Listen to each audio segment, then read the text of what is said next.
Hello beer tubers and welcome to another beer review with me, Peter, the master of Hoppets. Today looking at a collab I am damn excited about trying.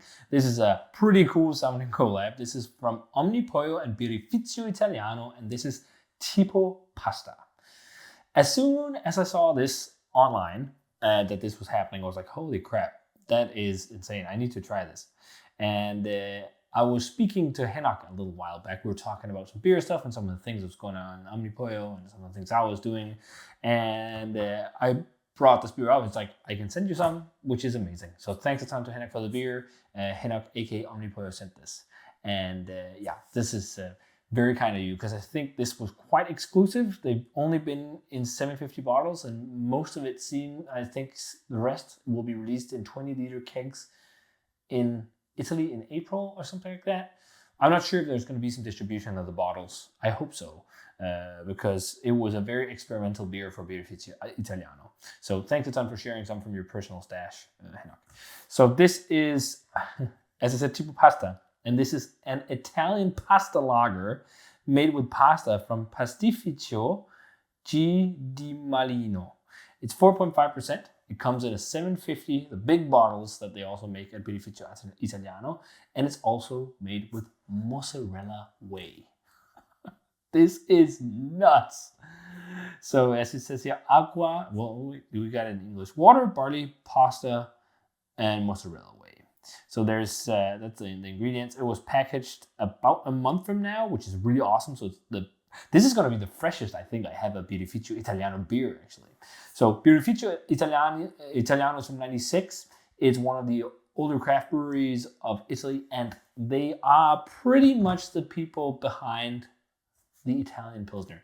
Everyone makes Italian Pilsners these days. You can attribute that to Birrificio Italiano and their amazing Tipopills. And you're probably thinking this is just sounding too crazy, but you can actually go on Birrificio Italiano's Instagram page and see a live video they did with Omnipollo where they talk about the beer and how they did it. And what's cool is, like, it's a very experimental thing for them. So they're trying all these things, how to incorporate whey because it has a lot of fat and it's got lactose, and how to incorporate the pasta without having a stuck mash and all these things. So they did a single decoction of pasta, I think, and it was like they did a few different batches that they blended together in the end to have a cohesive beer. So it's like pretty much Tipopills done with pasta and whey. And the way that they used the mozzarella whey was that they fermented the whey with a yeast that only that could ferment the lactose and produce lactic acid bacteria. So they could use it in the mash for pH adjustment. That is so technical and cool. Like, that's nuts. And you could see Henok was laughing when he was talking about this. Like, I'm sure Henok was thinking, I just got one of the most classic brewers to do this, and this is nuts, and they're just going all in. Like, so cool. Must have been crazy experiencing something like that. So I think this is something you probably never thought you'd see from Birrificio Italiano, but it's here now. So without further ado, let's check out Tipopasta and see if that's good as Tipopills, because basically the rest of the beer is very similar to Tipopills. So pours a slightly hazy golden yellow color in the glass. There's definitely a lot of sediment, and more, I think, than I remember in Tipopills. But I think maybe also sometimes there's been sediment in Tipopills. I'm not sure, but it's an unfiltered beer, so that's why it looks like that. Very pin bright white. It had a nice frothy white head as well when it poured out. And also, yeah, I think one of the yeast, did they talk about a yeast that could metabolize a little bit of fat so that they could use the whey? It's not like they used loads, but a way to use it is like acidify it and use it for, adjusting pH. I mean, that is so cool. That's a great idea. But yeah, I can smell it from here. It smells nice. Let's check out the aroma. It smells pretty good. I mean, to me, it smells like a Pils. It's you would not be able to smell the whey, and the lactose is going to be in there. It's going to be tiny amounts they talked about. So, like, I'm not even sure you'll taste sweetness, but there is a crackery thing, and that could be from the wheat in the pasta, but also, of course, Pilsner malt. But like a light crackery note, which is, I guess, the maltiness, but there's also a little bit of a robustness to it, and almost like what you find in some like single decocted classic German beers. And I'm guessing that's because they decocted the pasta. But it smells pretty good. Very nice hop character as well. It's really grassy, it's floral, it's citric as well.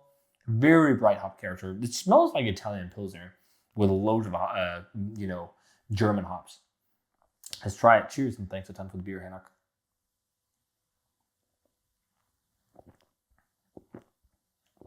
Oh, that's the best beer I've had with pasta. I mean, this is pretty much drinking really fresh Tipo Pils. A very, very similar experience. Is it sweeter? I don't think so. It might be a little less bitter, or what? I mean, it's been quite a while since I've had Tipo Pils. I need to change that. I think the last time I had it was a couple of years ago, on my girlfriend's birthday, actually, at an Italian restaurant. But this is really good hoppy Pils, really balanced. And malt profile actually and hop profile. The hops are quite forward, but everything has some very nice cohesive balance. It's like very crackery, but with sweet doughy breadiness a little bit as well. And I'm guessing like some of the cracker notes or the doughy notes and whatnot could come from the pasta. It's not even going to be similar to using a good amount of like corn or rice where you'll pinpoint it, because pasta is made of wheat. And I think the most easy way to pinpoint, if you're trying to look for it, would be a crackery or doughy bready note, which you often get from wheat malt. And there's a little bit of that in there, but that could also be from the Pilsner malt. There's also a slight robustness, something you sometimes find in like German Helles lagers, but they're not as it's not as intense. And that's probably the decoction, and I think it feels less intense because it's quite hoppy. The fact that it comes in a 750 milliliter package is great because you could throw this to the dome. This is freaking great Pils. It's got such a nice aromatic hop flavor, and I'm thinking it might be a little less bitter than Tipo. I'm not sure. Like, you could drink so much of this. Like, it definitely has a drying bitter end, but like it's more about hop flavor than bitterness. So there's a lot of aromatic, fresh German hop qualities, especially like classic, like noble hop type flavors, like something like Mittelfrüh maybe, or something like that, because there is a lot of that bright citric fruitiness about it, and also floral notes. But I think they talked about they get to crop select German hops, so I could even be off there. Like, often with German hops, getting them in Denmark, they're quite nice, but we can't, like, being a small producer, you can't really crop select the same way as bigger ones can, or like if you get to a stage and you have enough production and whatnot, you can, but right now we can't. And like when you smell bags of hops, there's often big variations depending on the lots. But this seems like really good crops of hops, and like a really good blend of hops as well, because there's also like some spiciness underneath and some grassiness. Like, I promised to share some of this with my girlfriend, my sister-in-law, but I'm not sure I'll be able to. This is just so drinkable. This is really good. I think on a good day for me, Tipo Pils is world class. Not on a good day when it's fresh, is what I mean. And I think I think I might prefer Tipo Pils just a little bit more. I can't help but compare to that beer. But although, it's not far off. I mean, I would probably give this like a 94 or something. And you're probably going to be like, oh, you're only giving this a 94 because you got it from Henok. No, this is freaking great Pils. And the way of using these ingredients, but technically as a brewer, instead of just dunking in mozzarella balls and adding passer and dunking in whey or whatever, just figuring out how to use it technically correctly it just seems like the completely correct approach for doing something like that in a lager, which is all about like simplicity and everything. I love that. It's a great way of doing it, because you could also just have done a beer where you just like put loads of spaghetti and like mozzarella and stuff in the kettle and boiled it or something like that, and you'll end up with something completely weird. But there's definitely some thought and idea behind this, and making it like really technically, and doing it technically right, which is so cool. So I think you should go watch that live stream.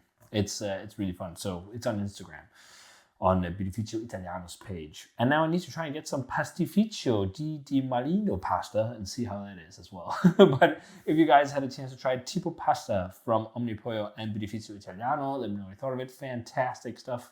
Really, really enjoyable Italian Pilsner. And it's something I think if you love Italian Pilsners and you love Birrificio Italiano, and of course also Omnipollo is a must try. Like if you're a Tipo Pils fanatic, this is a must. So yeah, if you guys had it, let me know. And as always, remember to comment, subscribe, check out the Facebook fan page, and Twitter, and Instagram. Give the video a thumbs up if you enjoyed it, and ring the bell for future notifications about videos. And I'm gonna say cheers and thanks a ton to Henok for the beer. And see you guys in another beer review.